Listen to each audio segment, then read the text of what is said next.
Oh, nggak tahu awalnya. Iya. Assalamualaikum warahmatullahi wabarakatuh. Selamat pagi Pak Sofas, Pak Fan, Bu Sylvie. Jadi di sini kami mau mempresentasikan hasil dari proyek magang selama 4 bulan ini, di mana kita membuat hygiene factor machine learning. Jadi di sini ada problem analisisnya dulu, di mana kita menganalisa masalah dari skemanya hygiene factor, di mana hygiene factor ini ada yang kita pahami alurnya itu ada kuantitatif dan juga survei kualitatif, di mana survei kuantitatif ini diolah menggunakan OASE dan menghasilkan analisis kualitatif dan juga kuadran aspek, yang mana kuadran aspek ini dipakai di kualitatif untuk memetakan survei-survei kualitatif dan merangkum hasil kualitatif dari kuadran aspek ini secara manual dan membuat laporan.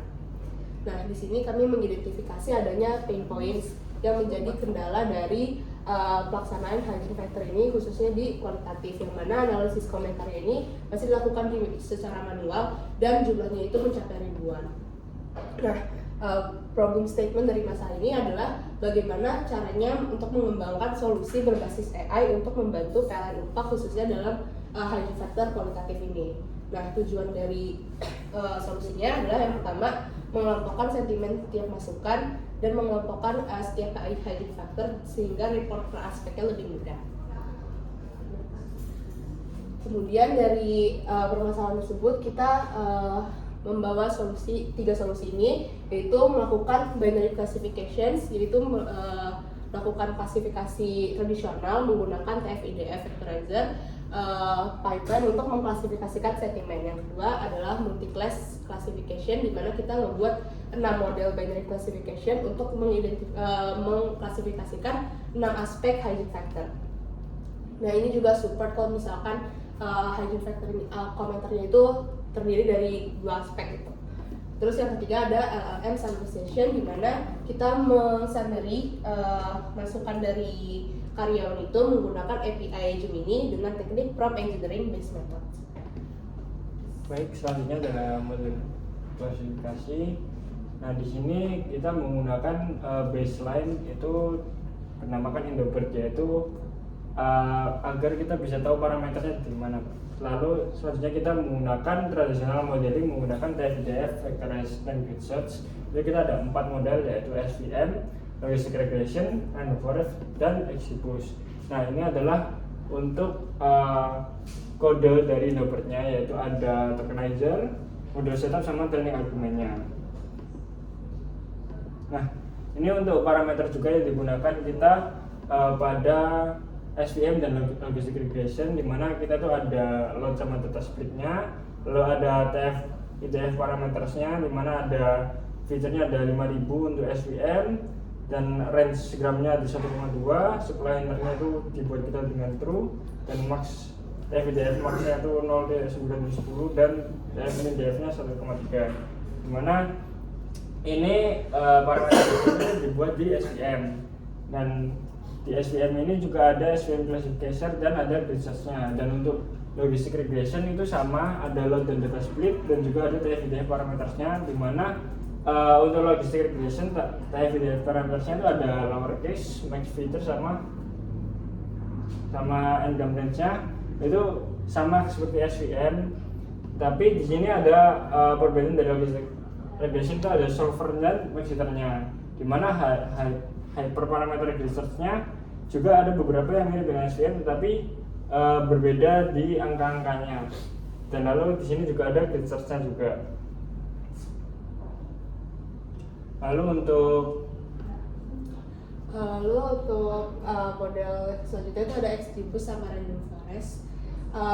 Jadi kalau di setiap modelnya kita pakai load dan data split, di mana datanya itu dipecah 20% untuk jadi train sama validation-nya, yang mana sebelumnya itu juga udah dipisahkan untuk data test.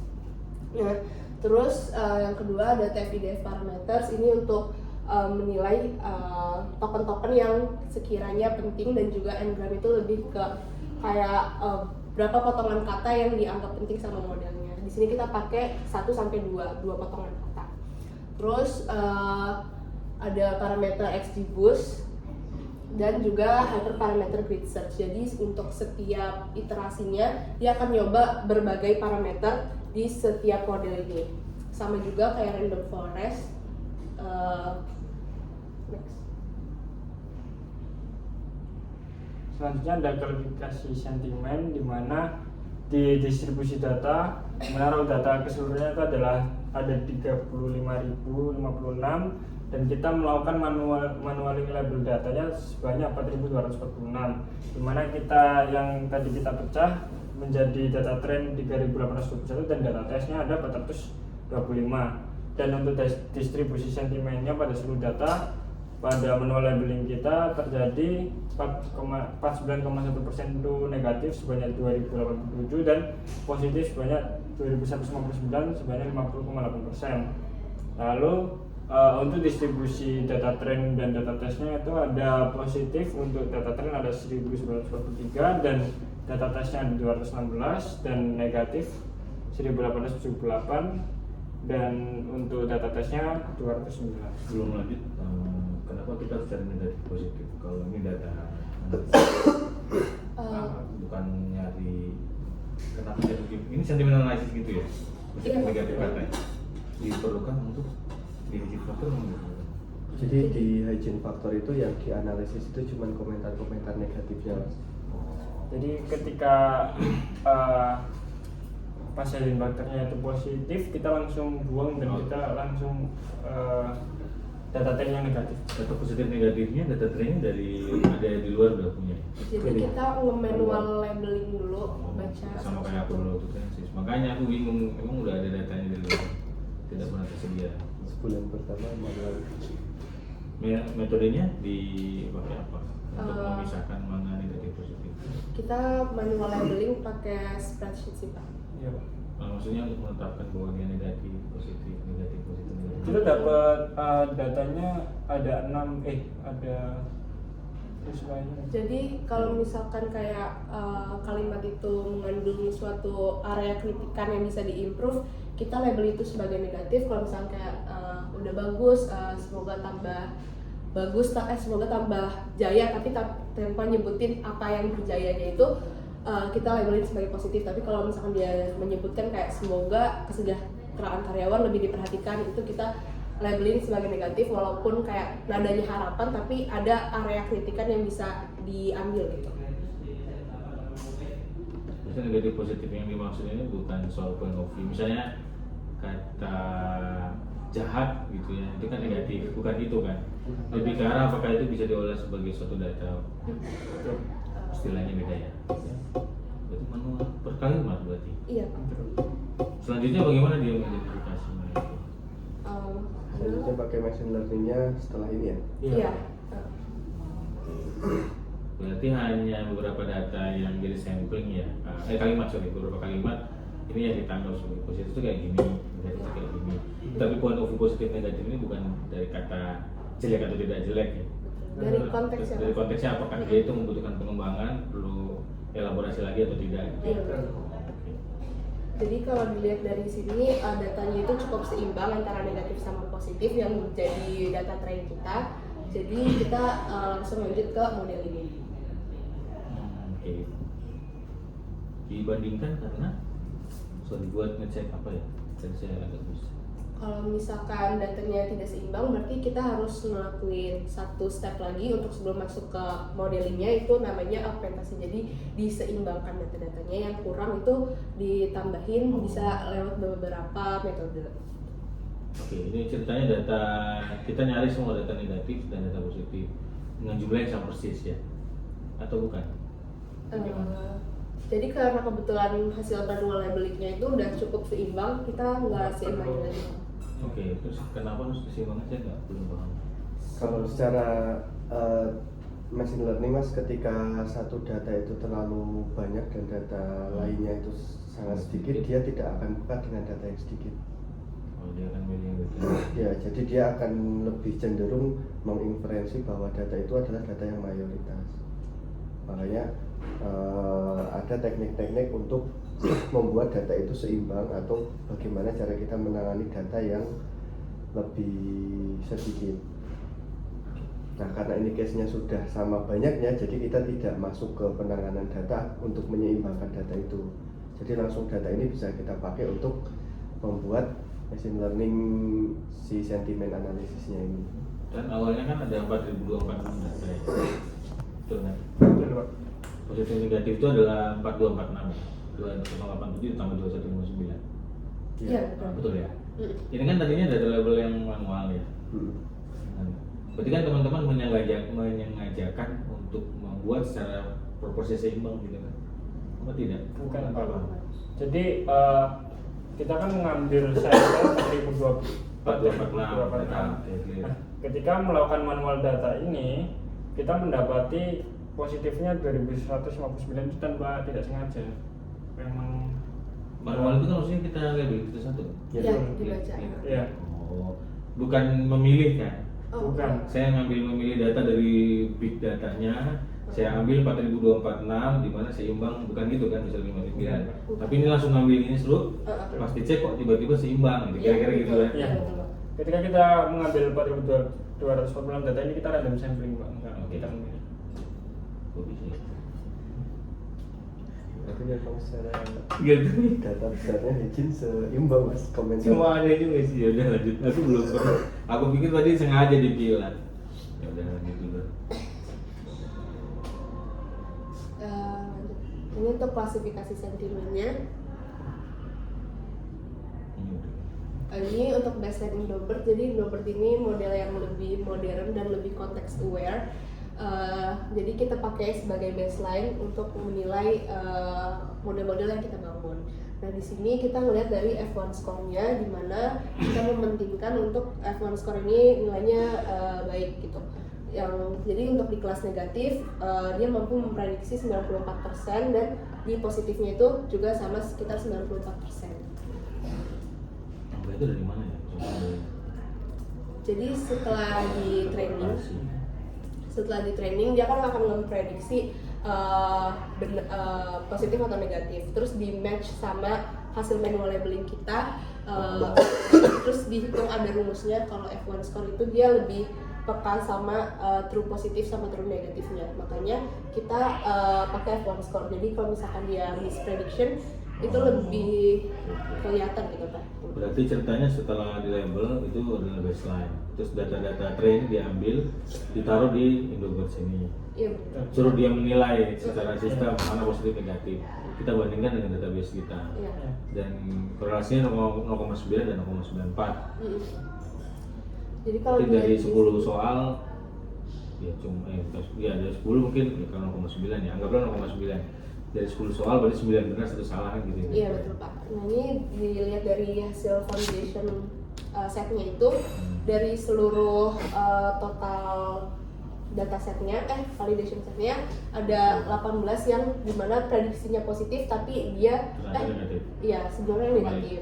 Terus ada juga yang dia prediksinya negatif padahal sebenarnya positif itu ada 24. Nah, ini errornya. Iya yang Oke. Ini buat traditional modeling klasifikasinya, Pak. Nah, ketika kita udah membuat baseline Indobert, kita tuh melakukan menggunakan traditional modeling karena kan memang ketika dimasukkan ke OASE-nya tuh memang gampang dipakai buat tradisional karena itu lebih ringan. ringan. Nah, kita memakai untuk traditional modelingnya ini kita menggunakan yang logistic regression, di mana F1 score-nya itu yang paling tertinggi pada keempat Dibanding. modeling yang lain, Pak. Seperti itu. Ini buat data tesnya. Nah, ketika udah data train, kita tuh masukkan ke data tesnya, di mana data tesnya yang data yang tidak pernah tersentuh ke data trainnya, dan terdapat F1 score-nya 0,90. Jadi ketika data trainnya udah tertrain, udah jadi, kita masukkan data tes itu dia udah bagus di 0,9. Oke. Oke, next. Nah, Sebelum sana saya masih missing yang kan tadi ada Indobert ya. betul, Pak. Indobert itu kayak semacam ya, mungkin software paten ini ya, kayak saya nggak tahu. Terus ada yang disebut dengan 4 ini, SDBus dan Novares sama SPF.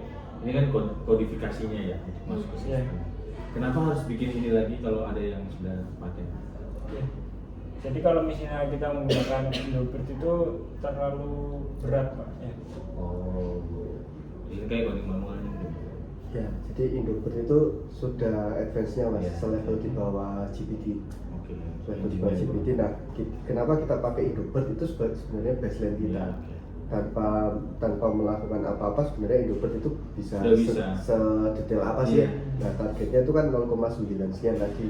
Nah, Oke. kita coba cari menggunakan yang klasikal yang tidak perlu resource komputasi tinggi tapi bisa mendekati itu gitu. Nah, dipilih yang Arahnya ke situ. Oke. Oke. Oke, Soalnya benar ya. Berarti yang untuk Indobird tadi memang kayak yang advance, yang model yang paling sebelumnya.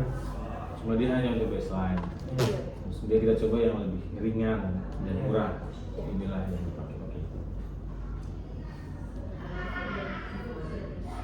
Nah, ini ada mispredict analisisnya Pak. Jadi ada beberapa, kita menemukan beberapa, kita bagi ke 3 yaitu model error, human error, dan komentar gak relevan. Nah, ketika kita lihat ternyata ada beberapa memang beberapa itu memang ada dari kesalahan di manual modeling, dimana Oh, memang salah di manualnya. betul. Nah, dimana model ini masih kita dari ketiga kesimpulan, yaitu ada model masih kesulitan membedakan saran yang dibungkus dalam bentuk harapan sehingga sering terbaca sebagai sentimen positif. Ya sama, saya juga pasti awal merasa kenapa saran itu harus harapan itu dibuat sebagai negatif apa positif gitu. Itu bukan harusnya negatif ya di Ya harusnya negatif Pak. Sistem Jadi kebanyakan sistemnya itu Menganggapnya mikirnya ya. itu dia itu masih positif, padahal dia masih ada kritikannya. Aku kalau normal juga sama nih. Pasti kalau yang tadi disampaikan tuh buatku bukan negatif, tapi positif. Benar kan positif kan? Benar Iya. tuh. Harusnya kan negatif toh, karena untuk dianalisis toh. Cuma kalau pakai kata nggak bisa.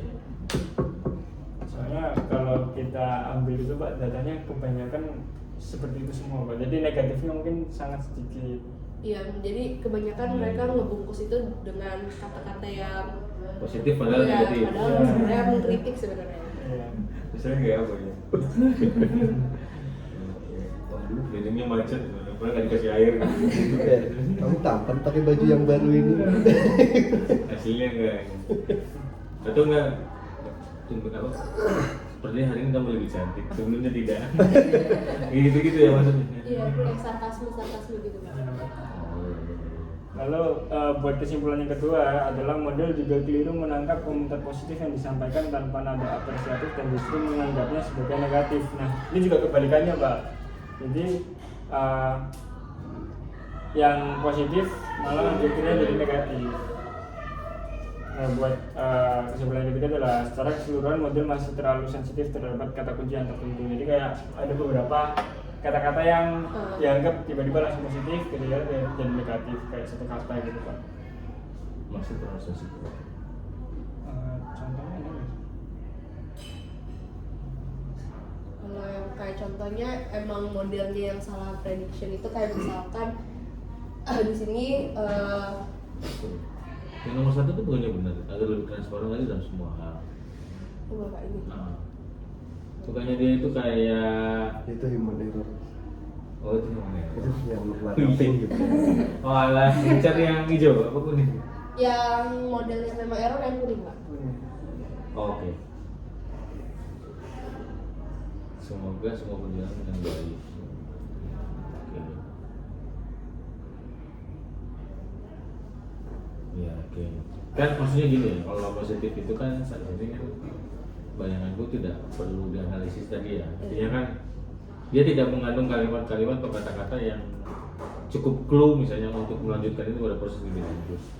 Tapi ketika misalnya dia hubungannya negatif misalnya kayak nah sekarang pertanyaanku kenapa